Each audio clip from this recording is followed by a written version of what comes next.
Jaz sem zelo vesela, namreč pogledajte, kako pozorne goste imam jaz, tule v naši intervizijski sobi. Namreč počasi se tudi v naši intervizijski sobi, kot kaže, pripravljamo na tisti, se veste, najlepši čas v letu, božični čas. In evo, Ljubo se je spomnil in prinesel tole prekrasno rožico, ki bo prav kmalu zelo veliko, božična zvezda v zelo velikih domovih. Pa mogoče vprašanje, kako kaj ti doživljaš tale čas? Verjetno je zelo naporno, ne? Verjetno, ne? Delovno zelo. Pri meni je to delovno, seveda. Potem, seveda, to so vse zabave, ker sem na vseh koncih in krajih, se udeležim teh zabav, kamor pač grem. Moram pa povedati, da sem na radiju kar 4 leta preživljal Silvestrovo? Ja, Silvestrovo skupaj z Matejo in sva to v bistvu bila tam kar nekaj časa in mi je bilo to v bistvu lepo, čeprav lepo, ker je bilo to velik odziv gledalcev, poslušalcev, da je bil radio, ja. Res pa je, da največkrat zdaj se umaknem v Istro, od kjer tudi prihajam, ker tudi imam eno tako hišico, tako, ja, v morju in preživim te počitnice tako daleč stran od vsega tega živžava, ki ga doživljam celo leto. Mi je sicer zelo všeč, to moram reči, ta živžav novoletni, ne.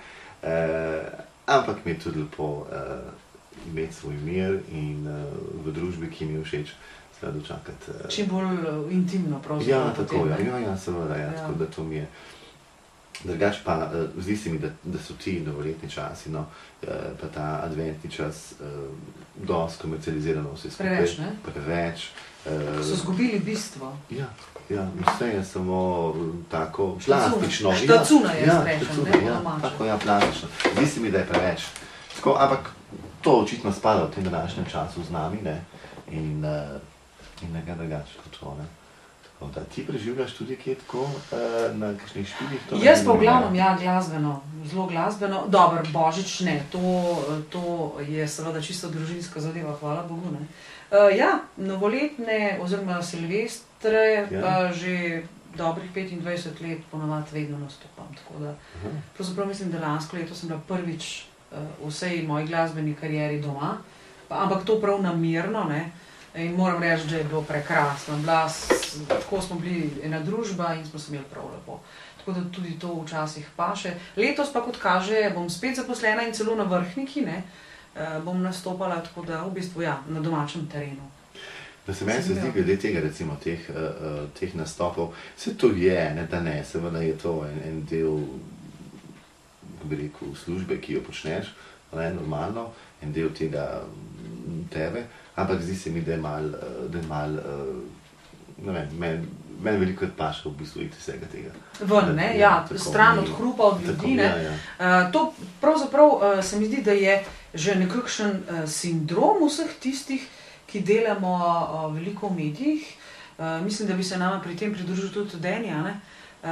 Da je sicer lepo biti v družbi, ampak nekako z leti in s časoma si pa v bistvu želiš tudi dneve, ko si najraje popolnijo sami. Dneve samote, ja. Ja, dobesedno jih nekako potrebuješ, bi jaz temu rekla. Saj ne, da si asocialen oziroma da nisi družaven, ampak enostavno moraš malce, da bom rekla, možgane na pašo. Jaz tudi. Veš, zdi se mi, da smo vse, jaz sem med letom izredno od jutra do večera zaseden z vseh področjih in potem pride moment, ko se reče, gledaj, sej, na koncev, a veš, po drugi strani si mislim, kaj se v bistvu je tudi lepo, ne vem, biti na nek novoletni oddaji, to voditi in po drugi strani pa se mi zdi, da lahko imam tudi zdaj novo leto, zakaj pa ne bi res doma sedel, pa nekaj gledal, ker je nekdo pripravljal, ker to so velike priprave za tako oddajo, se to ni samo, da danes prideš tja, pa imaš, ne vem, seveda, da to, koliko je dela prej, ne, preden ti zadeva pravzaprav spraviš v eter, je težko razložiti. Plus tega, da ti mora neka ideja zrasti v glavi, da je potem treba to idejo realizirati, da tisti poti realizacije še cela vrsta ljudi, ki morajo nekako sodelovati še zraven, zato da zadeva potem dobi rep in glavo in obliko in vsebino in tako naprej. Tega je veliko. Tako da, Ljubo, jaz ugotavljam, da boš v prihodnje imel ti še veliko dela. Ja, jaz mislim, da se bom kar zmenil, veš, spet za kako oddajo tako. Ne vem, če bi bila sicer tako pozna, kot so bile vse te moje do zdaj, da tam zmeri pozno zvečer se z ljudmi pogovarjam, ampak mogoče malo prej. Če ne, pa jaz zdaj predlagam, da razširimo ekipo, na naši interviziji in te povabimo k sodelovanju. Vedno dobrodošli. No, tako, če imaš idejo, mi smo zelo široki za to vrstne izzive, Ja, evo, jaz že kar lobiram zdajle, A je v redu tako, Seveda, pa nismo omejeni na slovenski teritorij, pač smo po celem svetu v tem trenutku. Tako da nas lahko gledajo, pa tudi zdaj razgledali lahko v Ameriki. Ja, res je. In tudi tole, kar se zdaj vidi na spletu, je v bistvu slabša kvaliteta, ker gre preko ZDA, ampak istočasno vaju snema tudi velika kamera in čez približno nekaj dni bo ta zadeva potem kot zelo kvaliteten posnetek, kvalitetna oddaja, objavljena tudi na spletu. Tako. Torej na zvezde.net, ne pozabite. V intervizijskem portretu. Tako. Tule nekje lahko nekako zaključiva tale najin pogovor in morda, drage moji in dragi moji, boste Ljubota kdaj v prihodnosti, če ne bližnji pa daljni, videli s kakšnimi zanimivimi idejami ali pa se to oddajo tule na interviziji. Kdo ve, pustite se presenetiti, mogoče bomo odprli kakšno posebno oddajo ali pa namenili minute za modo ali pa kakšno podobno temo, zakaj pa ne.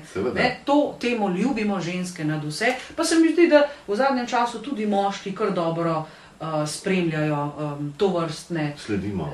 Sledite, ne? Ja, zdaj postane tako modno, da...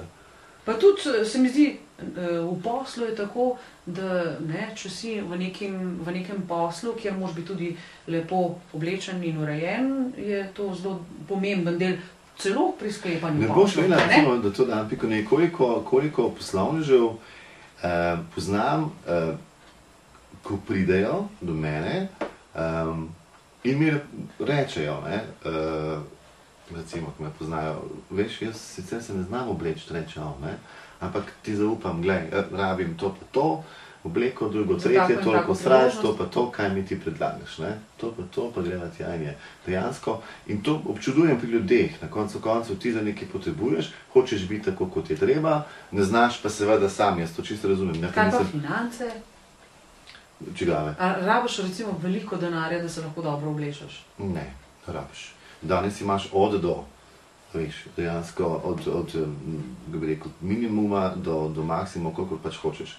Lahko se lepo oblečeš z minimalnim v bistvu financami. To ni zdaj pomeni, da ti moraš ne vem kaj. Na koncu se lahko privoščiš neko stiranje, pa sploh nič ne vzameš. Ampak te zanima, kaj bi lahko si potem prespiš, ponovadi ljudje tudi prespijo in kasneje potem rečeš, kaj bi pa še enkrat to probal. Ni to kar tako, ne vem, nabašen do tebe v kabino in bejži zdaj. Veš, so stvari, ki rečeš, kaj bi pa jaz, kaj ti predlagaš, recimo, da bi jaz od tega imela. Tega je veliko tako da je to. Ok. Tako, Ljubo, jaz se ti bom zaenkrat od srca zahvalila, ker si se oglasil, prišel si prav z primorskega konca in torej jaz upam, da se bomo še srečevali, bomo še kakšno zanimivo rekli. Za nocoj pa vsem vam hvala lepa, ker ste nas spremljali in seveda o našem naslednjem gostu boste tako kot vedno obveščeni na spletni strani zvezde.net, kar v mojem blogu, tako da si ga le preberite. Za nocoj pa srečno pot nazaj domov ti želim in lep in prijeten večer. Hvala lepa. Hvala za obisk še enkrat. Tudi tebi za povabilo. Srečno. Živjo.